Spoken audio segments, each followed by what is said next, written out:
Besides the seductions offered during China trips, do you think anything going on in soil of Canada? And do you have any examples? Well, I know I've had people who've approached me that are expatriate Chinese who've thrown downstairs, beaten, cajoled, and intimidated. I've had people tell me here in Calgary about their business contacts here in Calgary or back in China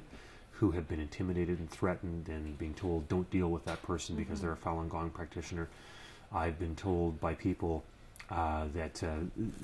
if they're opposed to the regime, that the Communist Party looks at who their friends are on Facebook and tries to figure out who their family are, or intimidate them, threaten that their family will be put into jail or bad things will happen to their family in China, etc. So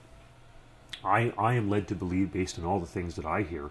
that the missions and the consulates of the People's Republic of China is being used to further those goals here and to intimidate the expatriate Chinese community.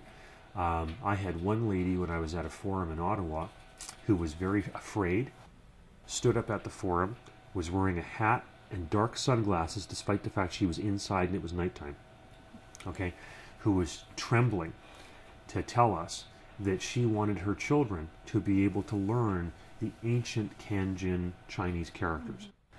and was taking them to a language school so that they could learn the ancient Chinese language. But she said that the Communist Party had been able to infiltrate the Chinese language schools here in Canada so that instead of learning the ancient traditional Chinese characters, they were being taught the 1959 Communist Party revised version of Chinese characters.